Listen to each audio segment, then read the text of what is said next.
Well, I'm Chris, and this is I bought another nitro car. So today we're checking out my Losi 8.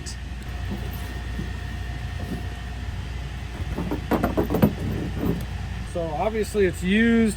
The guy had it for $650 on OfferUp. There's no way in the world I was gonna pay that much. And of course he had pictures of it when it was brand new. And in one picture I could tell that it was dirty like this. I'll give you 300, but that's still, you got to start it up and run it around. He's like, oh yeah, no problem, no problem. I let about a month or two go by. That's whenever you dive in and get the deal. So whenever we finally met up, he got it out of his truck and this thing was not ready to run. He turned the remote on and flicked the wheels a little bit and the throttle, but he couldn't start it up. And I looked at him and I said, no, don't worry about it. Because I could hear the compression and I could hear it kind of bump a little bit. That's why I always get excited whenever they start bumping real early, because that means the compression is good on the engine. So he was super cool. I took his word for it. But when I first started running this thing, it wouldn't run for crap. And I got mad, of course. So we're missing one screw for the battery box, no big deal. The outer air filter is bad on it, but it looks like Traxxas is the same, or maybe this was a Traxxas. So this is the second newest one that I've bought. And you can see all the electronics on this thing work perfect. It's real dirty, but this is one that he did spend a lot of money on. So this one is in good shape, so we can prime it up real quick. Let's give it a few pulls. Look at that, man. So the lesson in this video is using the correct fuel. So now when I buy them, they need to tell me what they were using or have some with it. This came with the car.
Start tuning this for the first time. This is what always happens to me when I start running my cars.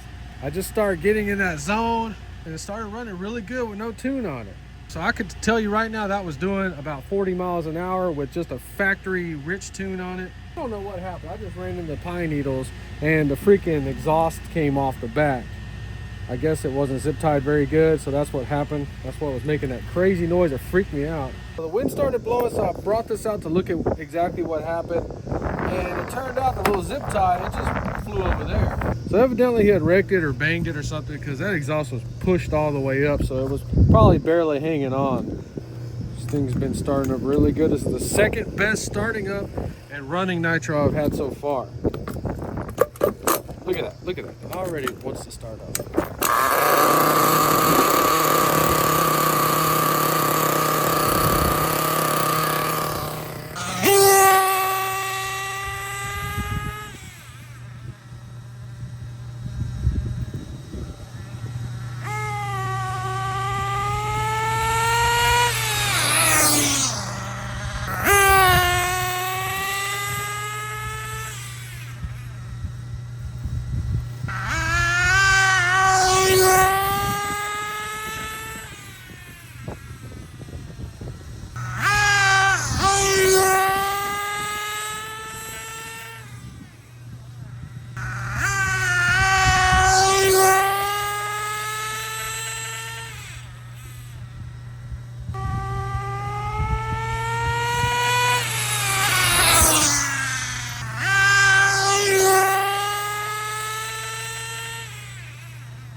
running all that craziness, and we were running about 220. This thing is freaking sick, man. That was my first time ever freaking running this thing, and I was doing better at the beginning, and then you just start getting that little adrenaline rush. That's why I never film these things, man, because I just go out there, start running them and running them and running them, and I carry about 2 to 3 of these on my truck at all times. So let's go ahead and get all this wrapped up, go back to my house, and we'll talk about everything wrong with it, and ultimately what do I think about buying a used higher end RC car. So we're back at my house, and this is a big boy right here, almost taking up the whole table. So we were gonna start tuning, but I stopped because I noticed that 2 of the tires were screwed up. So this is something that you're gonna encounter.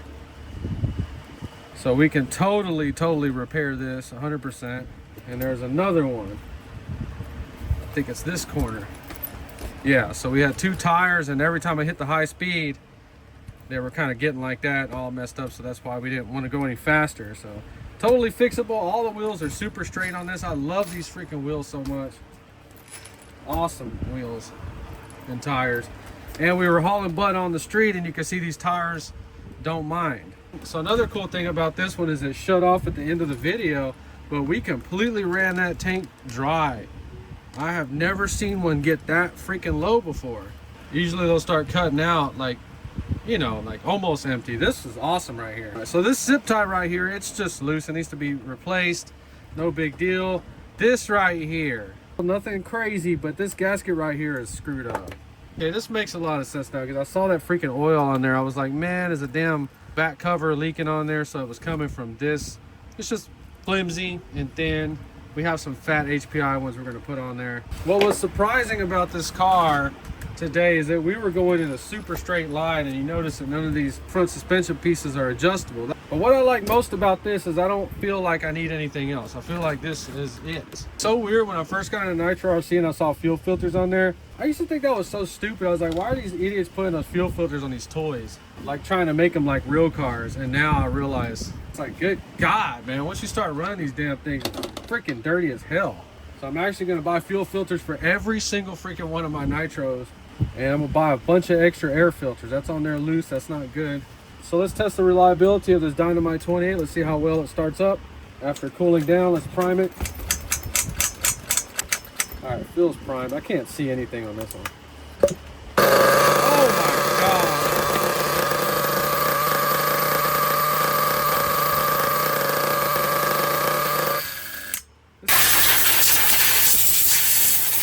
So once I get one that's running good, we're gonna start talking about carburetor settings, glow plugs, and everything, so that if you have one of these you're having trouble with, you can at least see where mine's at. So when I got this from him, everything was out of whack, and I was actually kind of mad. But you know what it was? It was a freaking glow plug was bad. And he gave me like 3 glow plugs with it. I just put one in there, and this thing's been running like that ever since. But I was frustrated because it wouldn't start, so I put everything back to factory. But that's 1 millimeter. It's about 3 turns out, so it was like 3 1/8, but I think I just didn't have it all the way down. So I'm not gonna touch that one because this thing is running really good, but you can see how it's just in a little bit right there. And I happen to have these. That's the one that the book is calling for, McCoy 59 Dynamite plugs. Look at that, back in the days when they're $11.99 for 2. So when you're buying used RC cars like this, now I know to pull the tires, make sure none of them are off the bead. That could probably knock off a few dollars. You always want them to start the engine up. If they can't, the price just goes right down. And I believe that's why he had to sell it cheap, because he could not get this thing started. Like I said, this thing was all screwed up. He was adjusting his idle gap with his freaking trim, but the problem with that was whenever you would let off the throttle, it would break. And then he had a bad glow plug on there, so the thing wouldn't even start. The point is that it was sold as a ready to run, but it was not ready to run. It took me 2 days to figure this thing out. And if I wouldn't have had these plugs just laying around, I might have not figured it out yet. So that's the only thing I'm hating about NITRO RC is these discontinued engines. You cannot get freaking plugs for them, so you have to use a substitute. But the coolest thing about this is there's a guy on YouTube that has one, and he has an LRP 32.